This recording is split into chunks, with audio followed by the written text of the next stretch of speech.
Today we're going to be showing you how to replace the flapper on the Gerber GA712029 flush valve.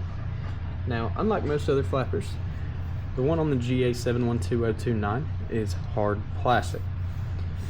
So when replacing this flapper, what we have to identify first is how it is connected to the flush valve.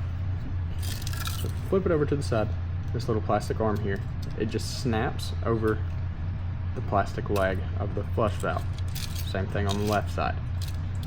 So while it's in the tank, the easiest way to get it off, if you want to put your thumb right here on the tab and then take this finger, hook it under the little hook point of that flapper, just press it down with your thumb, pop it right up, and then we go here to that side, do it that same way, get up under that flapper and press up, it'll pop right off.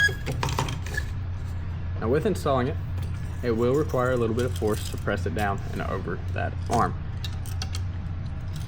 So just set the bulb of the flapper down into the hole of the flush valve.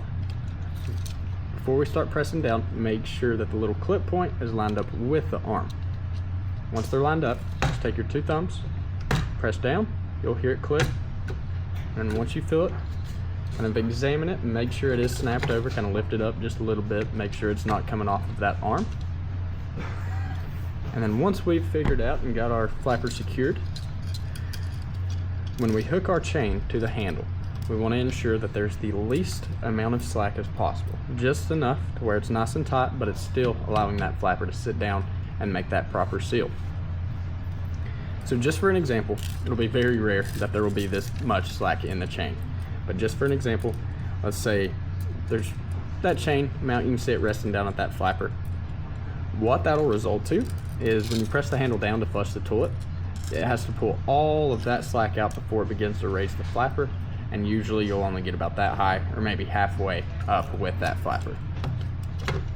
Whereas so if the chain was nice and tight, as soon as that lever is pressed down, it's going to immediately begin raising that flapper, allowing it to come all the way up, flushing almost all of that water out, getting a nice powerful flush. And once again, that is how to replace the flapper on the Gerber GA712029 flush valve.